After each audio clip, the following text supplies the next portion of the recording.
Christ is born. Christos rozdaje.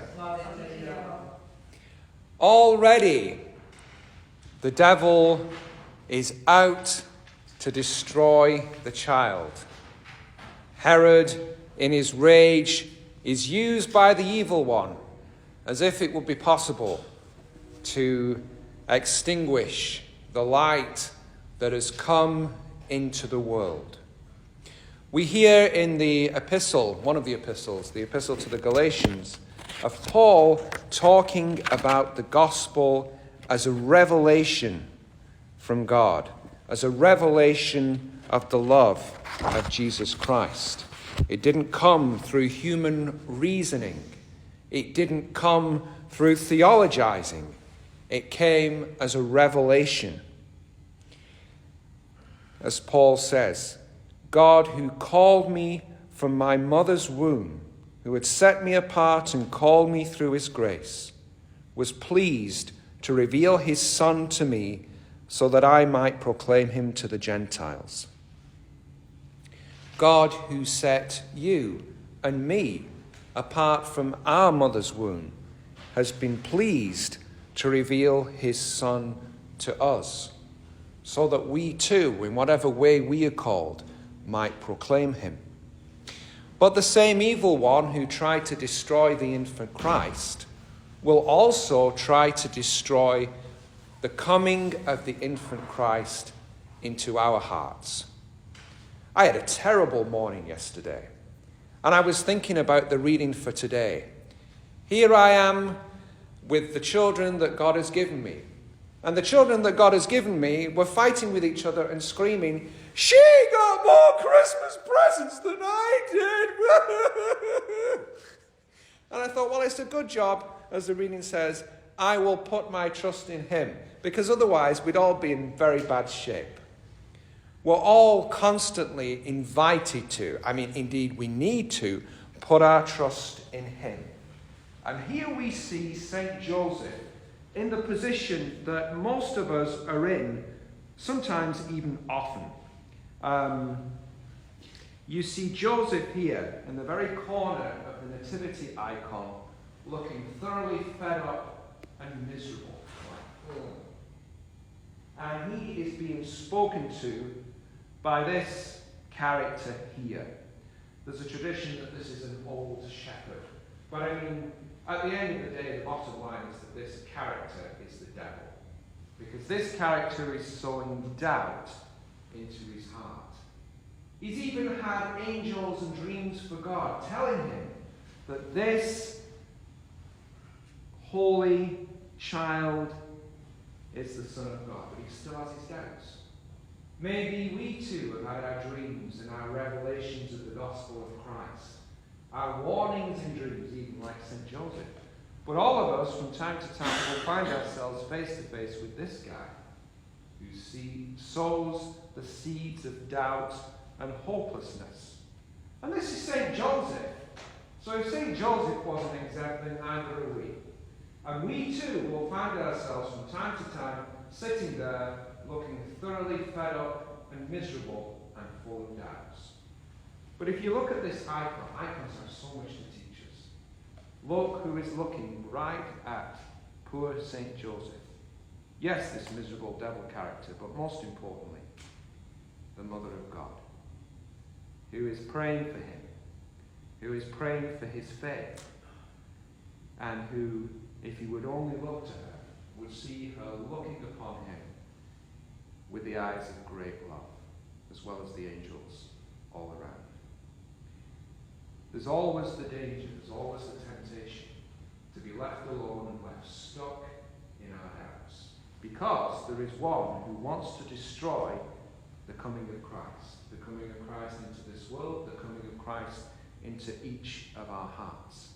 And whenever we feel like that, let us remember to put our trust in him, as the epistle tells us, and to remember that the Mother of God herself is watching us and knows exactly where we are and knows exactly who's been trying to talk to us and torment us. And so, in the Gospel, we hear of the flight into Egypt. Well, that's a Christmas present to me. anything to do with Egypt would be. And in the Egyptian church, in the Coptic rite, they have a solemn feast day and of the entry of Jesus Christ into Egypt. Talk to any Egyptian and they'll tell you, he came here. Jesus Christ came here to Egypt. Jesus came to live here in Egypt for a few years. And if you go there, they'll show you a map of the route that the Holy Family took all around Egypt, running away from spies and soldiers that Herod had sent after them. And it's almost like each town or village has its own tradition about where the Holy Family went when they were in our town, when they were in our village. And there's all these different and sometimes competing traditions as to where Jesus and the Holy Family went. But everybody agrees that there's this one place in the middle part of Egypt, near a city called Asyut, that became a monastery called Deir al-Muharrak. And everyone agrees that the Holy Family lived there for 6 months. And the memory of the Egyptians, of course, is an incredibly long one.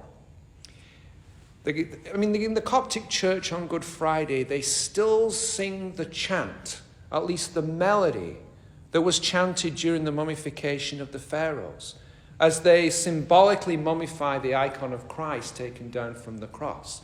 Now, the words are different, the words are Christianized, but they're still singing in the language of the pharaohs and the melody of the pharaohs. So the Egyptians' memory goes back a long time, and they still use the same chant today to adore and worship the pharaoh who really did come back to life.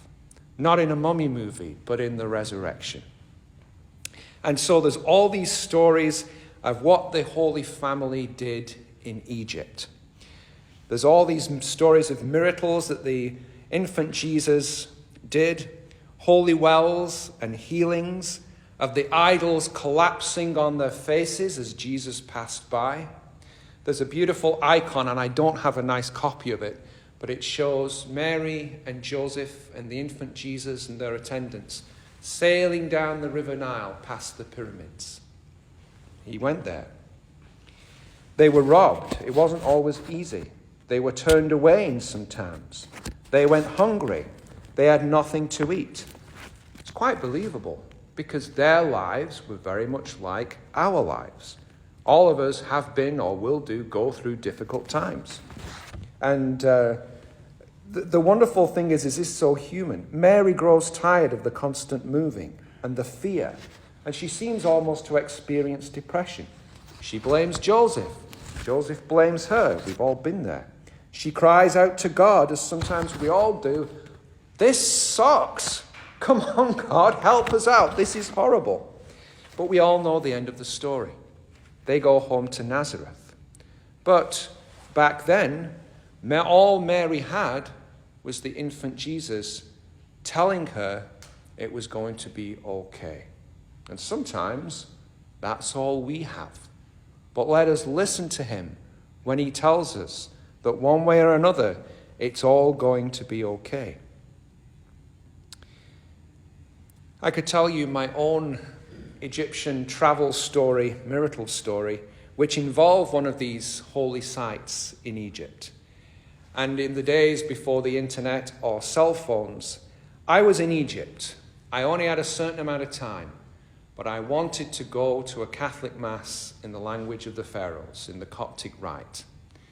No easy way to find my way to a Catholic church. Coptic Orthodox church wouldn't have been difficult, but I can't receive communion there.